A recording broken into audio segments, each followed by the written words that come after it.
Hello everyone, welcome to the Watch Poplars. Today I have a redwood seedling I want to dig up, and this has been growing in here for 2 years, but I have been pruning it so that it can stay more miniature and so that I can keep these branches for the meantime, because I want to gradually grow this tree into quite a large bonsai, a large naturalistic bonsai that's probably going to be like at least 2 feet tall by the time it starts looking like really mature. I want to dig this up because I had one before in the legume tray over here, and when I was away in Colorado it died, along with a lot of other stuff in here. And it's native. All the seedlings come from our big tree here. It's probably about 100 years old and about 100 feet tall. And if it's not 100 years old, it's probably close to 80 and 90. So there's a bunch of snapdragon seedlings, and there's already a whole lot of them. Let's stick this in the darkness so that it could probably root back into the ground, because I need to dig out a section of this. I don't want to just pull it out, because I want to ensure that this actually recovers. Like, it doesn't skip a beat, because I'm just trying to transplant it. And when it has established and recovered, after a full year of being watered consistently, oh, there's a rock in here.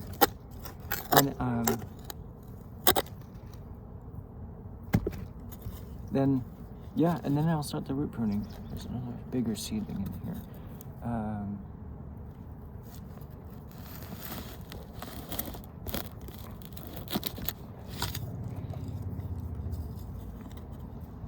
Oh, there's multiple. There's this flowering brassica. Oh, these flowers. Some of them smell like honey, and some of them.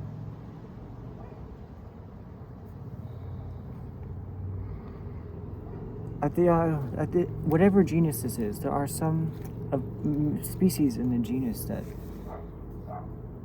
smell like honey when they're flowering, and some that, I guess now that I know, smell a little bit different and a bit worse. But I don't know.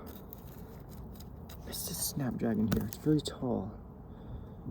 Just put it in here. They're probably not going to survive unless it just continues raining. They'll root back into the ground.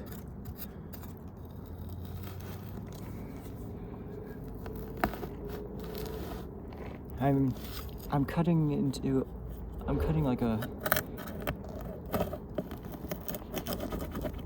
let's say like 2 inches a radius around the redwood seedling, which I think is safe given its age and size. So now I'm crossing my fingers that I have enough soil to actually have enough roots. So now it is safe to do root work. I'm not going to completely rake out the roots. I just want to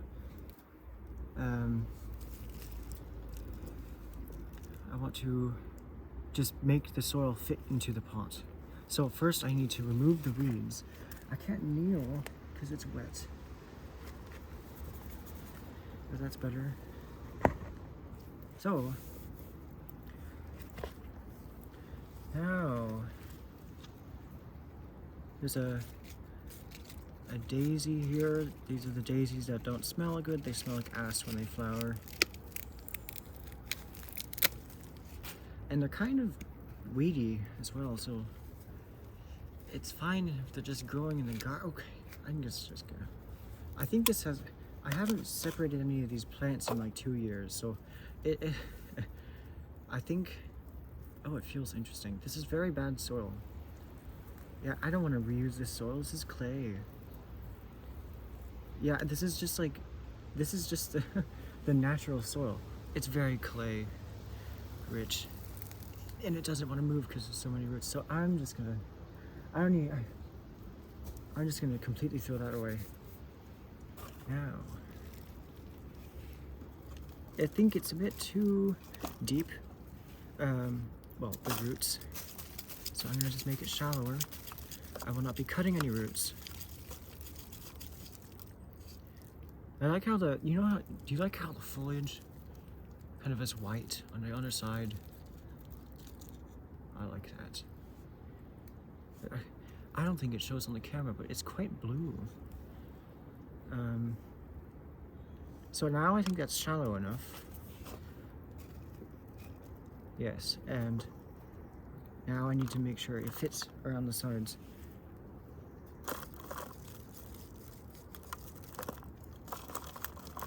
Just kind of make it a square. I do know that redwoods can grow from cuttings. I've never actually tried just raw cuttings. I don't know, just like sticking them straight into dirt. But you probably have to, I mean, since they're conifers and like almost every single conifer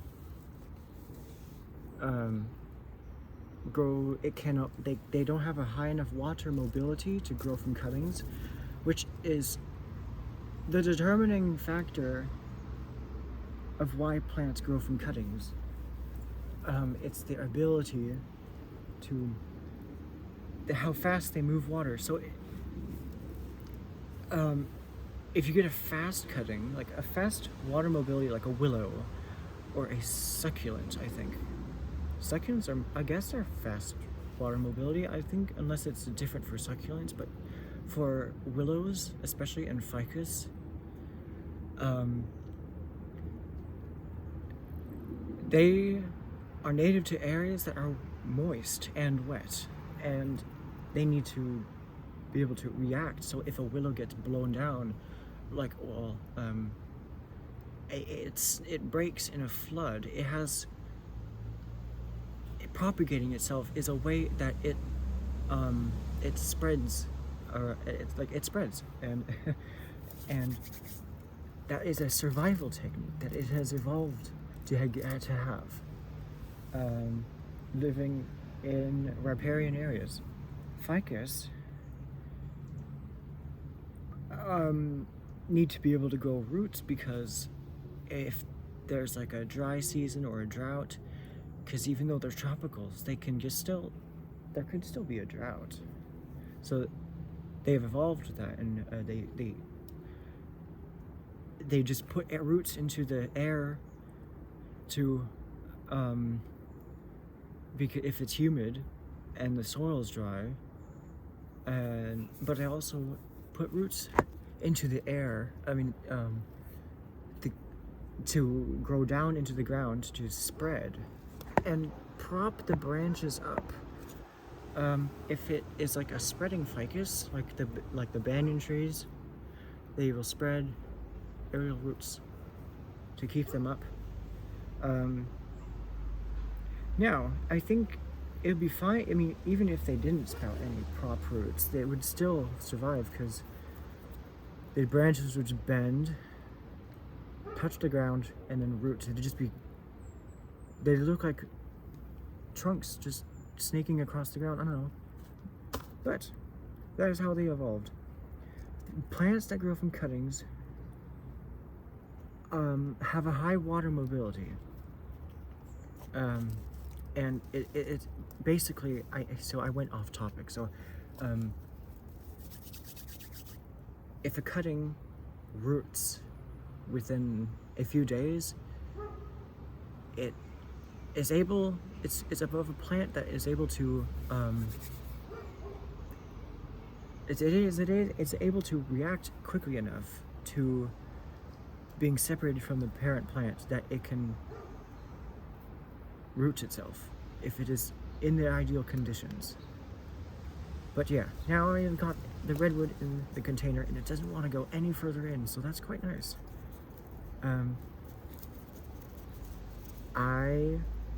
just gonna wait until the soil sinks to determine if I need to add more soil, but this is pretty nice. And then next I'm going to add some moss around the base to keep it, the topsoil, dry. I mean, the opposite of that, you know. Let's see. Ooh, that was the phone. So now, this is thick moss. This is moss from the top of our roof, which has a lot of moss on it. And so whenever we try to remove moss, whether it's like on our patio to prevent people from slipping, which I've never seen happen, so I'm not a bit skeptical about that, but I just keep mosses under the benches so that I can use them. They have a place where that drips almost every day during the summer when I water them, the trees. And yeah, it keeps the moss, I don't know, sometimes moss dies a little bit over time, but this just keeps it happy, even though it's the happiest, much happier at this time of year than it would be at any time during summer.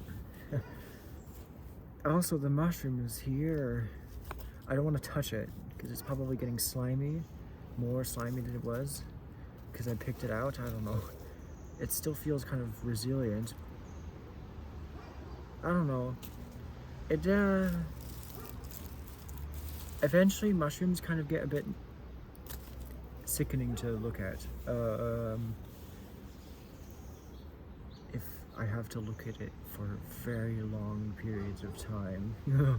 But they're fun to look at when I'm exploring around in the forest. So I have the redwood potted up.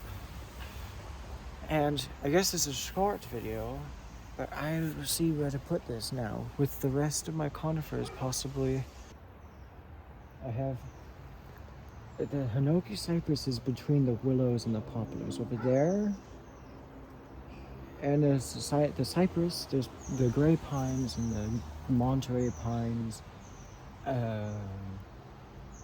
So I'm just gonna put it, I'm gonna put it here, by the big leaf maple. Again, big leaf maples and redwoods grow right next to each other. Here's the big leaf maple. It has the wax on the little twigs. I don't know what the wax is for, but it turns the twigs kind of blue. It's actually purple.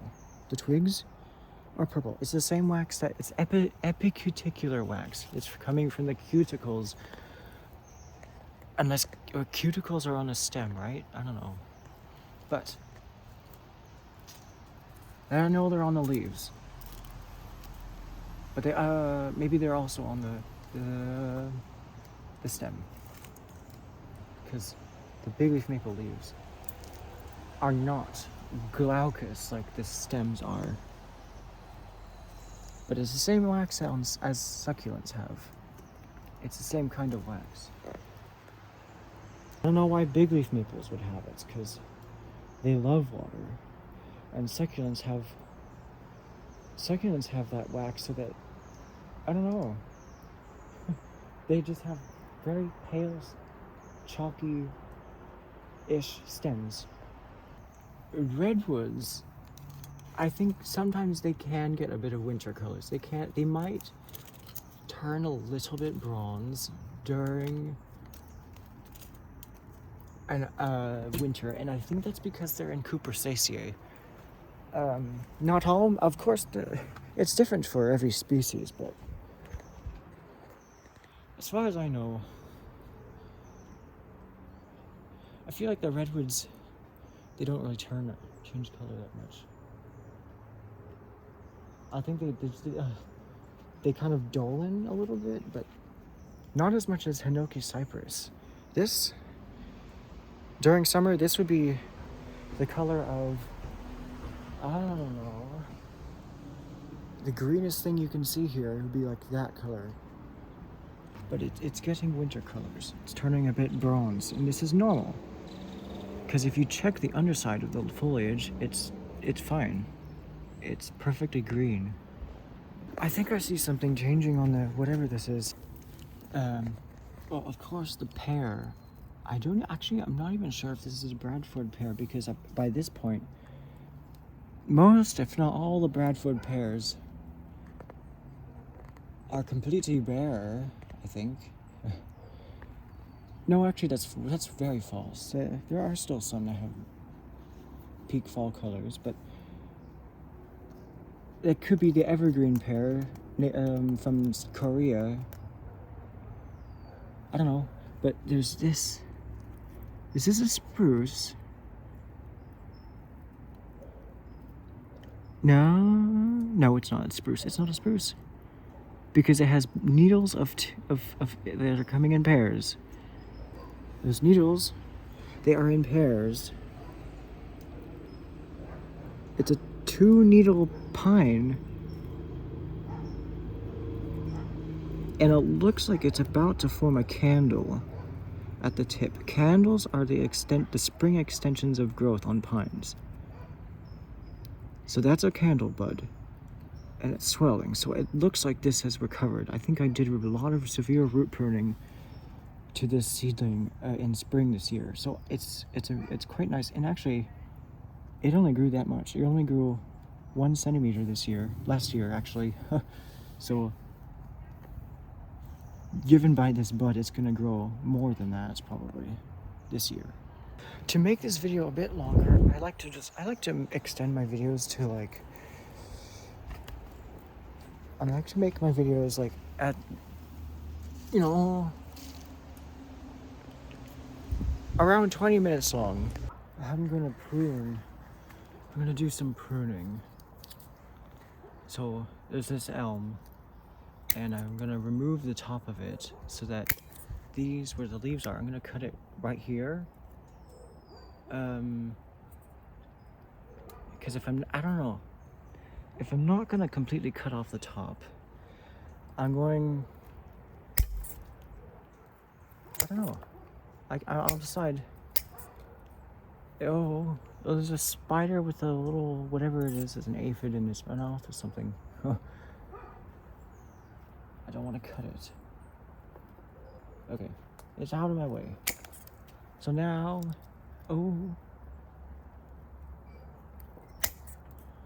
so now it is fine.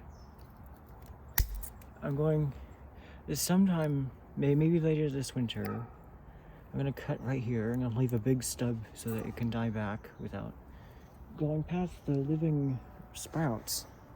I'm gonna prune my grape.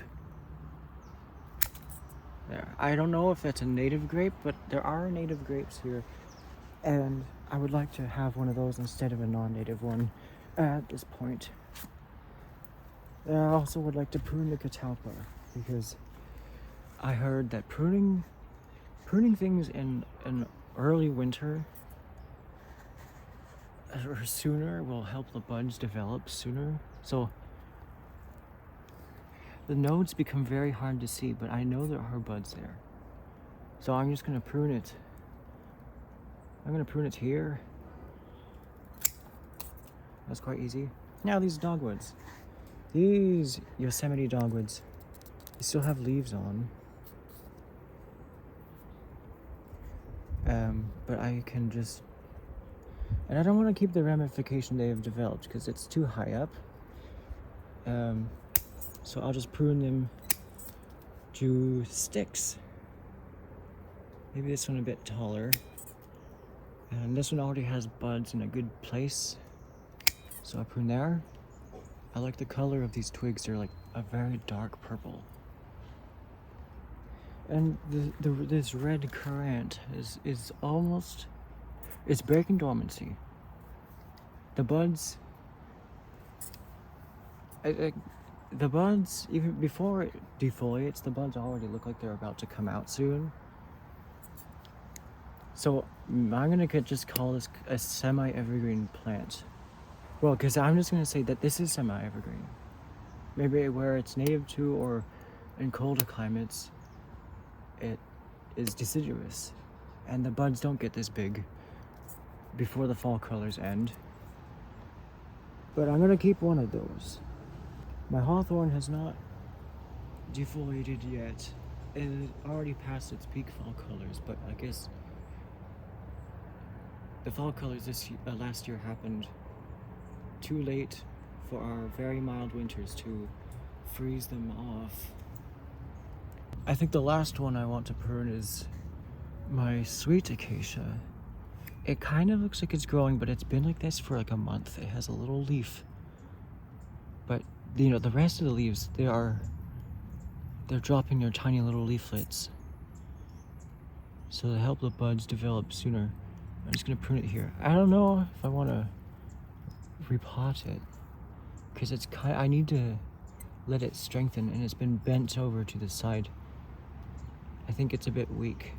So yeah, I think in the future, this mint, whatever this mint is, this very stinky mint, trifoliate, whatever it is.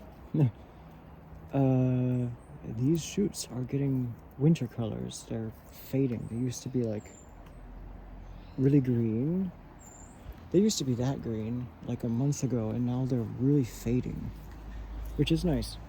I thought they were gonna stay green the whole summer, the winter, but it's good to see things die during winter that are supposed to die. But what I was gonna say is that there are things in here that are too small for the big pots that they're in. I could move them into smaller pots. Almost all of these could be in smaller pots, actually. And maybe could share a pot as well. It could go in here so that I can have room to put actual trees in here. It's actually quite crazy to think that, that my buckeye the buds are going to start swelling at the end of January. So, and also the plum trees are going to start leafing out. So there really isn't a winter here, and there are still fall colors. And it's the January 1st. We have an apple tree we have an apple tree that's just starting to get fall colors. So that is all for today. Thanks for joining me here among the watch poplars.